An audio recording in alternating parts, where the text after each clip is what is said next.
श्री स्वामी समर्थ हा माझा पहिलाच व्लॉग आहे. तर आम्हालाही बोलवणे आले. मी आणि माझा भाऊ अक्कलकोटला स्वामी भेटीसाठी निघालो. त्यासाठी आमचा प्रवास छत्रपती शिवाजी महाराज टर्मिनस ते अक्कलकोट असा आहे. 10:52ची चेन्नई एक्सप्रेसची ट्रेन होती. पहिल्यांदाच जात होतो म्हणून पुरेशी माहिती नाही होती आणि त्यात आमचे रिझर्वेशनही नाही होती. त्यामुळे प्रवास हा जनरल क्लासमधून होणार होता. तर आम्ही घरातून लवकर म्हणजे 7ला निघालो व तेथून डोंबिवली स्टेशन आणि तेथून छत्रपती शिवाजी महाराज टर्मिनस लोकल पकडून 9ला आम्ही बरोबर स्टेशनला पोहोचलो. छत्रपती शिवाजी महाराज टर्मिनस ते अक्कलकोट रोड तिकीट काढून आम्ही ट्रेन कोणत्या प्लॅटफॉर्मवर लागणार आहे याची वाट बघत बसलो. बरोबर 10 वाजता प्लॅटफॉर्म नंबर 10वर चेन्नई एक्सप्रेस ट्रेन लागली. ट्रेन छत्रपती शिवाजी महाराज टर्मिनस येथूनच सुटणार होती. त्यामुळे आम्हाला फारशी गर्दी नाही भेटली आणि आम्हाला बसायला जागाही मिळाली.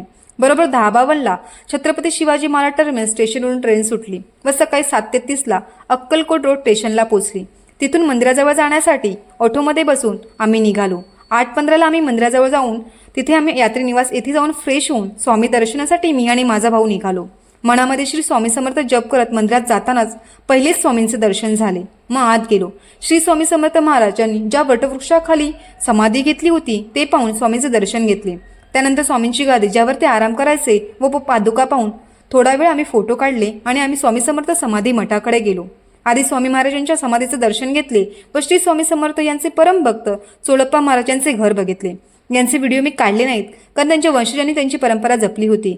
ते बघण्यात मग्न होऊन गेले मी. समाधी मठ आणि चोळप्पा महाराजांचे घर पाहून झाल्यावर आम्ही गाणगापूरला गेलो. तेथे आम्ही संगम नदीवर गेलो. भीमा आणि अमरजा अशा 2 नद्यांचा पवित्र संगम आहे. या संगमावर भगवान नृसिंह सरस्वती दररोज स्नान करत असत असे सांगितले जाते. आम्ही नदीमधून हातपाय धुवून भगवान नृसिंह सरस्वती यांचे दर्शन घेतले. येथे भाविक सहसा संगमात स्नान करून गुरुचरित्राचे पारायण करतात आणि जवळच्या औदुंबर वृक्षाजवळ प्रार्थना करतात. तेथून दर्शन घेऊन आम्ही श्री दत्तात्रय मंदिरात गेलो. तिथे श्री दत्तांचे दर्शन घेतले. तिथे श्री दत्त निर्गुण मठ देखील आहे. काही व्हिडिओ काढले नाहीत कारण पुन्हा रिटर्न मुंबईला यायचेही होते आणि आम्ही खूप दमलो होतो. त्यात मोबाईलची चार्जही संपत आलेली. कसा वाटला व्हिडिओ नक्की सांगा. लवकरच भेटूयात अशाच दुसऱ्या व्हिडिओमध्ये. लाईक करा, कमेंट करा आणि सबस्क्राईब करायला विसरू नका.